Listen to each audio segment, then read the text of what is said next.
Welcome to Donmar TV News Channel, mga nagbabagong balita sa buwan ng Agosto.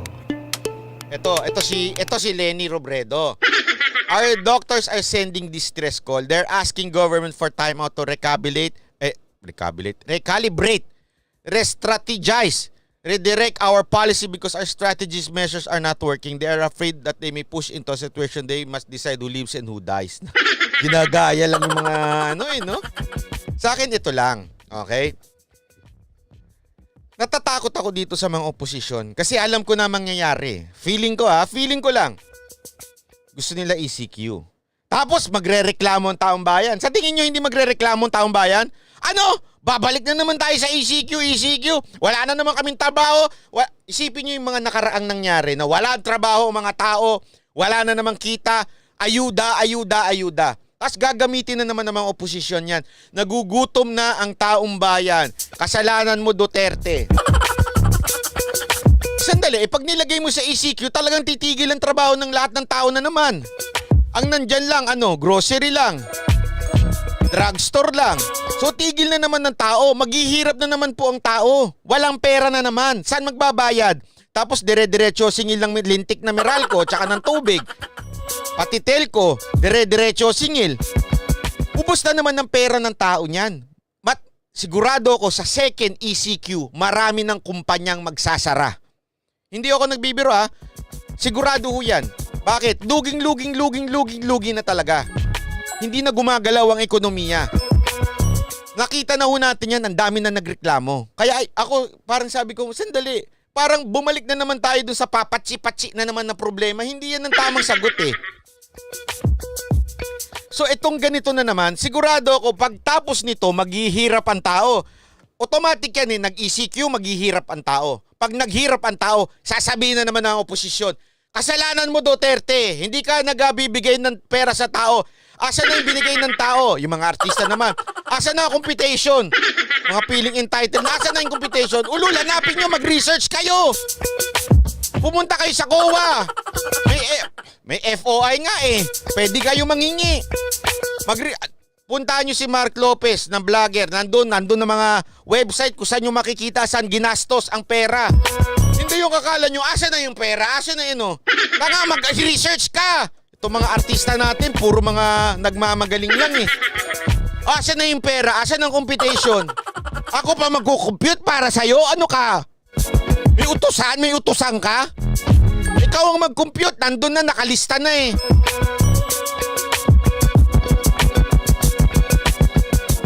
Kaya halatang ito mga oposisyon eh. Alam ko na yan, sigurado yan, gagamitin na naman nila yan. Naghihirap na mga Pilipino sa panahon ni Duterte. Hindi nabibigyan ng ayuda. Pero yung national government, binigay na si LGU. Okay? Kasalanan, paano mo huhulihin yung mga mayor, mga barangay? Sinong bumoto niyan? Si Duterte ba o kayo? Tayong bumoto niyan sa mga lintik nating mga mayor tsaka mga barangay captain? O yung iba sa atin hindi bumoto? O kasalanan nyo din. Kasi hindi kayo bumoto.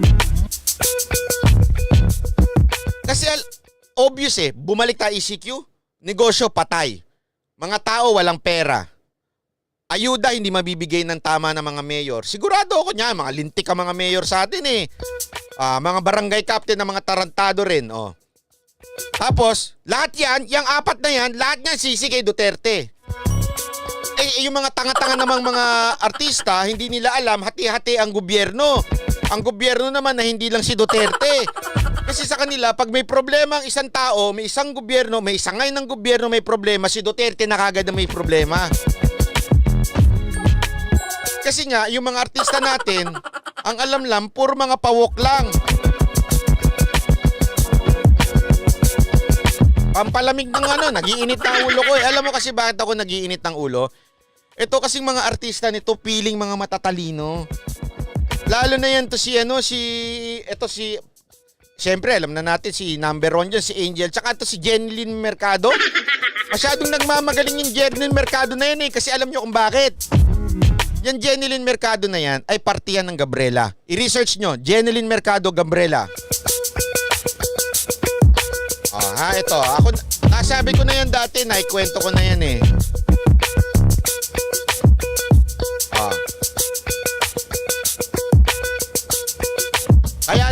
yan na reklamador yan eh. O, alam naman natin ng Gabriela, wag na tayo maglokohan. Activist. O basta, i-research nyo na lang.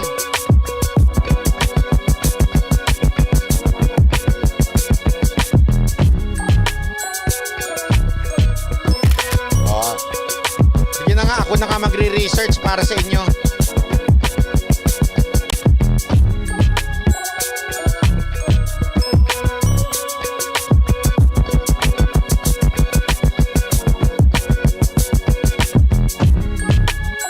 Ayan po.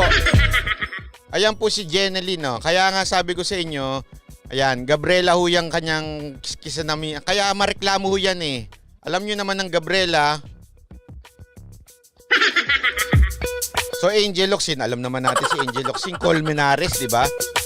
O ito naman ngayon si Jeneline. Alam nyo na kagad. Eh syempre, yung iba namang mga kapwa-artista nila, ay, yung mga artista na sikat, nagko-comment. Makigaya din tayo. Ha? Makigaya na rin tayo para maging ina rin tayo. Ganyan lang naman ang buhay-buhay dyan eh. Pero kung talagang tatanungin mo, sandali, nag-research ka na ba? Hindi pa. Oh. Nagbasa ka na ba? Hindi pa. Gusto ko lang mag-comment. Ah, okay. So alam mo na, di ba? Ay nako. At saka tandaan ninyo, okay? Always remember this. Hindi po porket masasabi nating abogado ay matalino. Sus, punta tayo dito. Pag-usapan natin tong matalinong abogado na ito, ha. Banata natin to. Oh, ito. Ayan, oh. Ito na si Top Notcher. Oh.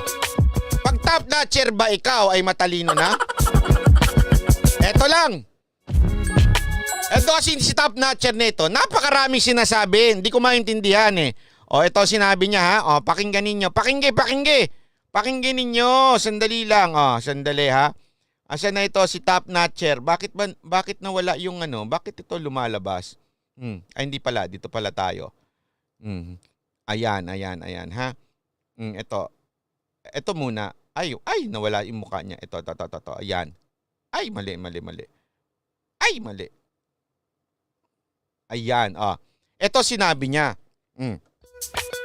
Yung mga naghahanap ng mga nagawa ko para sa bansa, pahingi na lang po ng email nyo para masend ko IPCR ko, resume ko. Ah, lupit. Don't share this to FB, please. Masyado na akong exposed doon. Exclusive for the intellectual people of Twitter only. Ah, yan ang unang nating basagin. Eto, ay, Madam Zenurik Telano, tatakbo yan sa 2022 for president daw siya. No. That's fake news, madam, okay? O sir, basta, fake news yan, wag mo natin papakalat yan, okay? Fake news po yan. Okay, dito tayo. Una kagad ako, nung nabasa ko to, nainis ako. Sabi ko, ang lupit ng ano nito ah. Exclusive for the intellectual people of Twitter only. Oy! Grabe, isang lapad! Dahil dyan, magsayaw-sayaw muna tayo. Ayan na. Oy, sayaw muna. Oh, ayan muna. Bago yan, sayaw muna tayo. Maria Clara, pampalamig ng ulo. Cafe Tea for Banat by Maria Clara. Sayaw mga toy. Mga toy. Mga toy.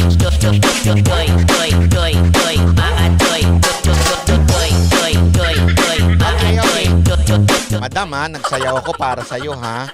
Ganon kalupit yan ha. Okay. Balik na tayo dito kay ito si Dayan May ha.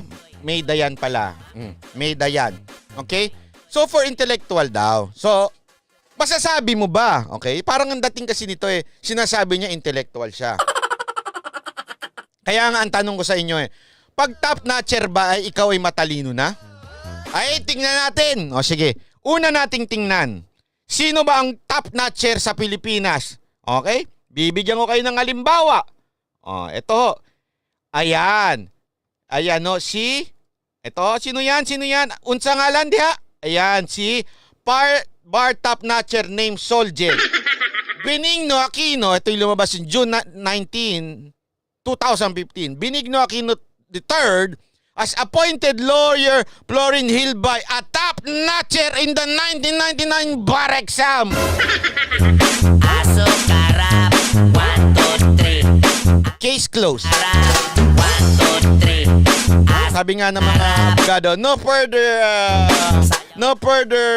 details. Toy, toy, toy, Diba? mga toy, Top-notcher daw eh. toy, Si Hilbay, top-notcher. toy, Mayroon bang naipanalong kaso yan? toy. Meron, yung isang hindi, ang alam ko, yung isang napanalo niyang kaso, yung wala nang lumaban sa kanya. So, yan ang top-notcher. Okay? Ano pa? Okay? Sino pa isang top-notcher? Bibigyan ko pa kayo ng isang top-notcher. Oy! Ronald Bautista, $20. Sir Barat, ito pambili ng dahon ng malunggay. Yan ang binigay ko sa Ilocano kung katrabaho pag nag-init ang ulo. Ay, sarap po niyan. Meron ako niyan, dinurog na dahon ng malunggay. Ginagawa akong tsaka, $20. Muraga dakop, dakop, talasa. O, isa ba? Isa bang top notcher, ha? Para naman sabihin ninyo, baka naman masyado ka naman, dilawan lang ba? Hindi lang dilawan, ha? O, ito, ha? Ito pa, isa pang top notcher. Ayan. Unsa nga lang diha? Ay, ito si, wait, ha? Hindi o Kiko. Si Coco. Ay, ano? Where's your kokote? Coco Pimentel visit Makati Med despite showing COVID-19 symptoms for 10 days. Si Coco Pimentel deterred.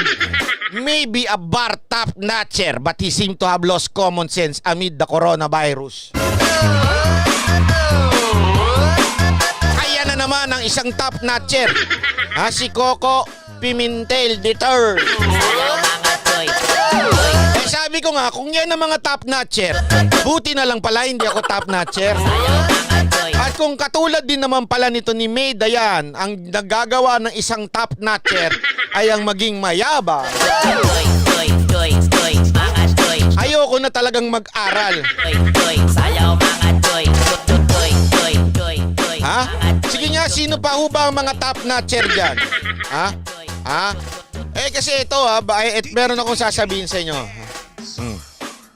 Ito lang ha.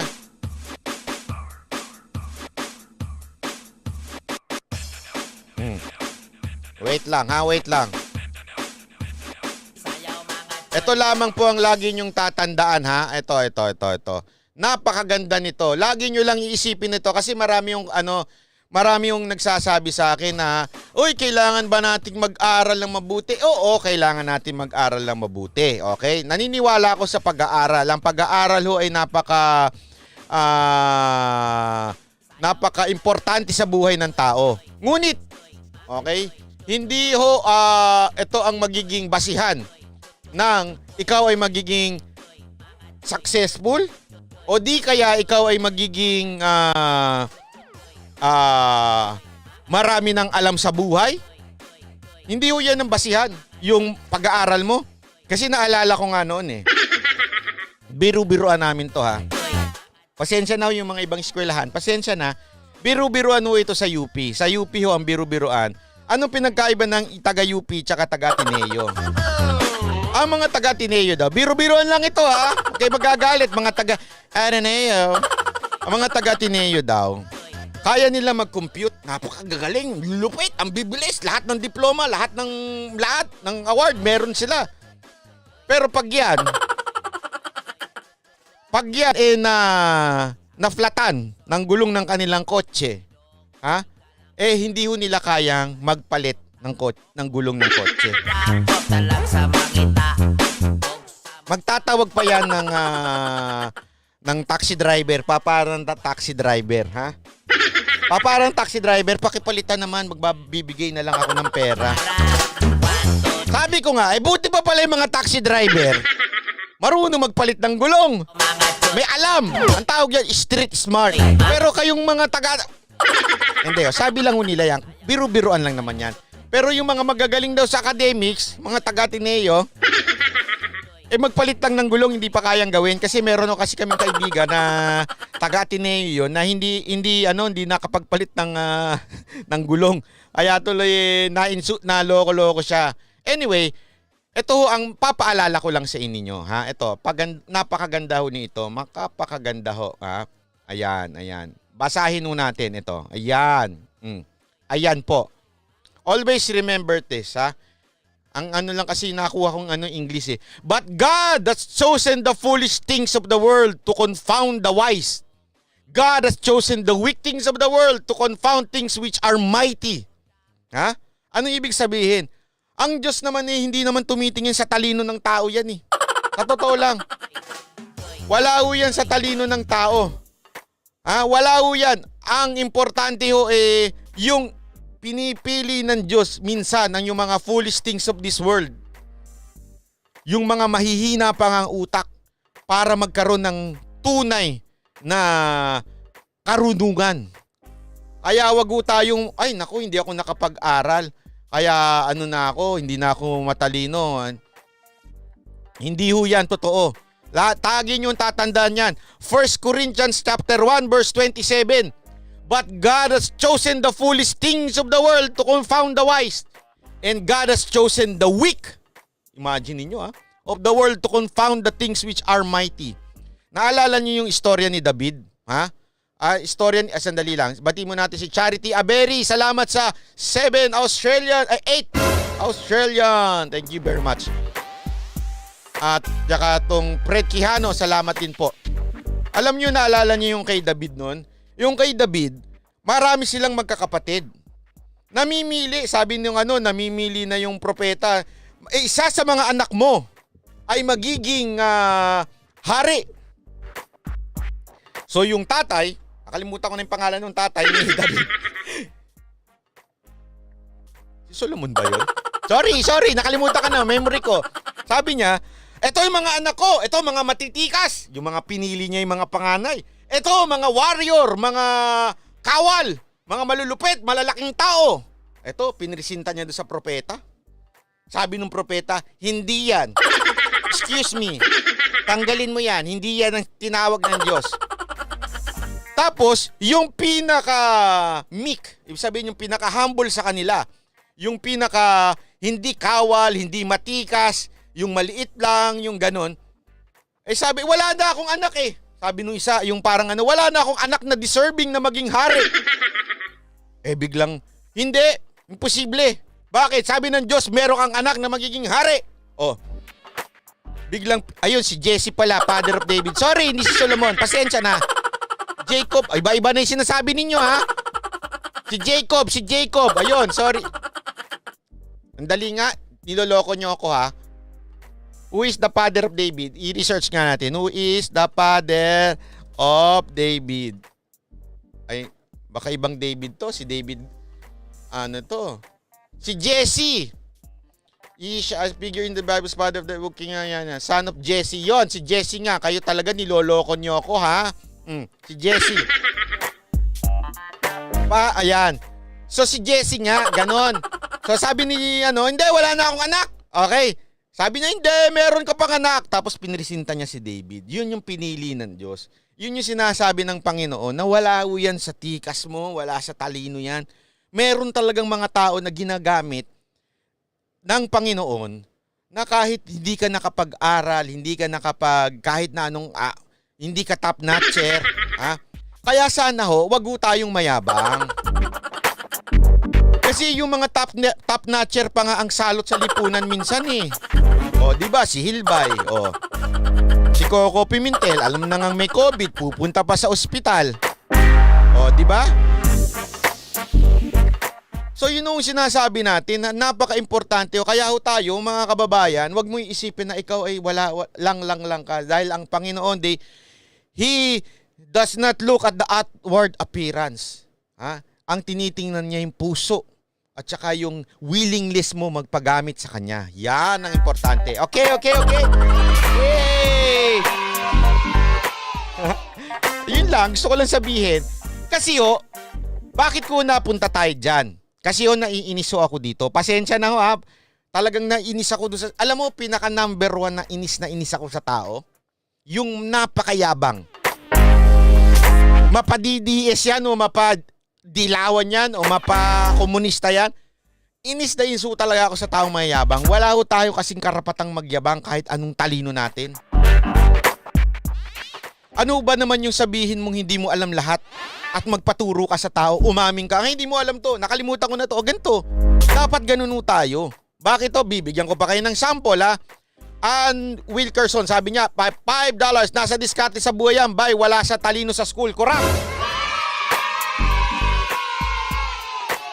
Ayan, si Samuel anointed David, si Jesse ang tatay. Okay, si Samuel yung prophet, si Jesse yung tatay, at si David yung anak. Okay, malinaw na. Okay. Kayo talaga, ipipake news nyo pa ako ha. Ito na nga, papakita ko ngayon sa inyo ito. Ayan. Top notcher. Dito, ito ha, tingnan nyo ito. Sinabi niya dito, don't share this to FB please. Masyado na akong exposed doon. Exclusive for the intellectual people of Twitter today. Ayan.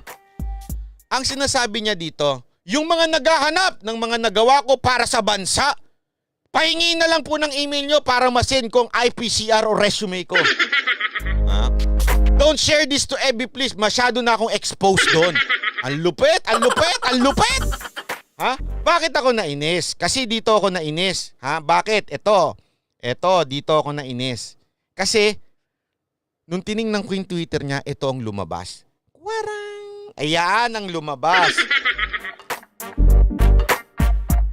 Napakabanal pala niya. Abay, banal-banalan pala. Diba? Banal-banalan si Kate. Zeryong, salamat sa NZ, $20. Ano yung NZ? Masyado daw siyang expose. Masyado lang intellectual. Dito lang tayo, exclusive for Twitter. Okay? Napakayabang, sabi ko. Nung tinignan ko yung Twitter niya, ayan. Ito yung kanya. Nakita niyo sa kanan? Abay, si Mama Mary pa ang nasa itaas. Tapos meron pa siyang, commit to the Lord whatever you do and your plans will succeed. Lupit. I'm gonna say, meron siya ng nakapin tweet niya. Ito yung nakapin tweet niya. I'm gonna see a victory for the battle belongs to the Lord. Sabi ko, naalala ko tuloy yung Matthew 7:15. Ano yung sabi sa Matthew 7:15 ha? Beware of false prophet who come disguised as harmless sheep but they are vicious wolves. Sabi nga nila, ang banal-banala napupunta sa langit-langitan. Ha? Mag-ingat daw tayo sa mga tao, sa mga propeta na mukhang harmless sheep. Yung ang bait-bait, yung may Mama Mary, yung mga ganon. Ingat daw tayo doon. Yung mga may hawak na Biblia, ingat daw tayo dyan. Sino nagsabi? Biblia ho. Hindi ho ako. Ha? Ulitin ko. Hindi ako nagsabi. Biblia ho nagsabi. Ingat tayo, yung mukhang may harmless sheep.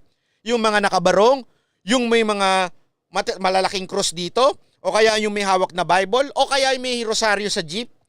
Ingat daw tayo dyan. Bakit? They're harmless sheep, but yet they are vicious wolves. Tama ba yung pronounce ko ng vicious? Ganyan daw. Bakit nga mag-ingat? Kasi ito. Una, sinabi ng Biblia malinaw, be a good citizen. Okay? All government are under God insofar as there's peace and order. It's God's order. So live responsibly as a citizen. Sabi sa Message Bible yan. Okay? Sabi naman sa New Living Translation, everyone must submit to the governing authorities for all authority comes from God. And those in position of authority have been placed there by God. Ano? So ang nag-place daw, si God sa mga nasa authority. Sabi ni Dayan, commit to the Lord whatever you do and your plans will succeed. If you really commit to the Lord, ibig sabihin, ang sabi ng Lord, submit to the authority. Bakit lahat halos ng tweet mo palaban sa gobyerno? I'm gonna see victory for the battle belongs to the Lord, sabi. Sabi pa yan ni Dayan. Akala ko ba ang battle's the Lord?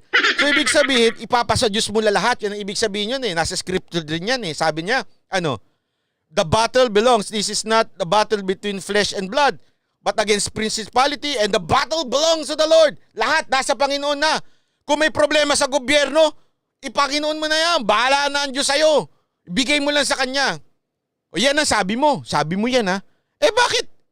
Sabi ng Romans 13, respetuhin mo at authority nasa binigay ng Diyos ang mga nasa otoridad. Eh bakit ang dami mong reklamo sa gobyerno? Aba, may ibig sabihin ata niyan. Baka naman totoo yung beware of false prophet who come disguised as harmless sheep but really vicious wolves. Ha? Hindi ba napaka sabi ko nga nagulat talaga ako Bakit? Ang isang katangian ng taong nasa Diyos, number 1, submissive to the authority yan. Pangalawa, humble yan. Ano ibig sabihin ng humble? Ito, ipapakita ko sa inyo, ha? Ito. Tanggalin muna natin yan. Nasaan na yan? Nasaan na yan? Oh, ito. Ito. Yan. Anong sabi? Don't be selfish. Don't try to impress others. Be humble. Thinking of others as better than yourself. Yan ang sabi. Yan ang sabi. Ano, ako ba nagsabi? Ako ba? Hindi. Philippians 2:3 yan. Don't be selfish. Don't try to impress others. Be humble. Thinking of others as better than yourself. Ano pa? Let someone else praise you. Ulitin ko. Nang marinig mo, Madam Dayan. Ha? Let someone else praise you. Not your own mouth. Nor your social media. Ay, wala ho, nakasulat doon. Dinagdagan ko lang. An outsider, not your own lips. Ang linaw ho. Huwag mong purihin ang sarili mo. Basa ulit tayo ng status niya. Yung mga naghahanap ng mga nagawa ko para sa bansa, pahingi na lang po ng email nyo, ibigay niyo email nyo sa akin, isesend ko po ang mga nagawa ko sa bansa, pati na resume ko. Ano pa? Don't share this to FB, please ha. Huwag niyong i-share to sa FB. Masyado na akong exposed doon. In other words, sikat na ako doon. Exclusive ito for the intellectual people of Twitter only. Yung mga nasa Twitter lang, intellectual. Yung mga nasa FB, bobo. Ganyan ang dating yan, di ba, madam? Tapos, Tapos, meron kang Mama Mary. Tapos, meron kang kung ano-anong quotation, Bible verse sa Twitter mo. Tapos, ang tingin mo naman sa sarili mo, ang taas-taas. Ang linaw ho Ang linaw ho. Nang sabi ng Diyos yan, hindi ako nagsasabi. Let someone else praise you. And not your own mouth. An outside and not your own lips. Sa panahon natin yan, kung susulat siguro ang Proverbs ngayon, si Solomon, kung susulat man siya ngayon, siguro ang sinulat niya, let someone else praise you. Not Twitter, not social media, not pawok, at lalong-lalo na not on your status. Diba? Yun siguro ang sinabi kung meron ng Twitter nung panahon noon ni Solomon. Ano ibig sabihin ko? Ang ibig ko lamang pong sabihin, medyo ata kaplastikan, ma'am. Kaplastikan yung banal-banala natin. Kasi medyo napakayabang ng dating ninyo. Napakayabang na parang yung sinasabi na exclusive lang sa intellectual mga yung tweet mo. O exclusive lang for the intellectual people of Twitter only. Huwag nyo na i-share yung kanyang status. Pang matatalino lang. Hindi pang bobo. Hindi pang FB. Tandaan mo, madam, ang mga taong mataas ang lipad. Pag bumagsak yan, lagapak. Boom! Pero pag medyo mababa lang ang lipad mo, pag bumagsak ka, masarap. Para kang nasa kama lang. Kaya mag-iingat po tayo. Anong moral lesson dito? Ang moral lesson dito, hindi lang si Madam Dayan, ha? Ang moral lesson din dito dapat po tayo mag-ingat sa mga taong galing-galingan, tali-talinuhan. Ingat po tayo dyan. Paano natin may ingatan yan? Research din po.